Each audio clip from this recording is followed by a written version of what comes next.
Good morning, readers. Today we are going to be working on a new target. I can predict what may happen next.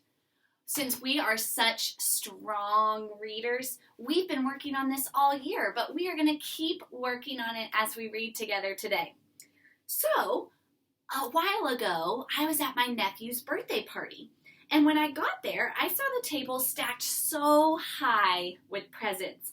All the kids were playing games and everyone was eating pizza. And then we all gathered around the table and sang happy birthday. And they brought out the cake. And then he closed his eyes, made a wish, and what do you think he did next? You're right, he blew out the candles. And then, what do you think we did? That's right, we ate the birthday cake. And before the party was over, he sat down at the table stacked really high with presents. And what do you think he did? Were you at this party with me? How did you know what he was going to do? Wow, you're doing something that really strong readers do when they read. They pay attention to everything that's happening and they figure out what's going to happen next. Today, I want to teach you that when you read stories, you're not just tagging along the characters, you're also looking ahead and imagining what's next. You think about what's already happened and then you make a prediction for what might happen next. Let's try it together in some books that I've pulled from our library. Do you guys recognize this story? Curious George. In this book, Curious George and the man in the yellow hat are going on an adventure. He drops his yellow hat on the floor, and what do you think he does next? That's right, he picks it up and he puts it back on his head. Let's try with another book. How about, Henry and Mudge. In Henry and Mudge, Henry is feeling really lonely. He has no brothers or sisters. So what do you think he does? That's right, he buys Mudge. He gets the dog Mudge as a friend. Let's try one more. What about the book Little Bear? You might know this story.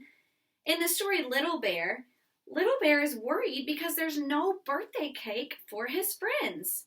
But here he sees a big pot with hot water in it. What do you think he does next? Shout it at the screen.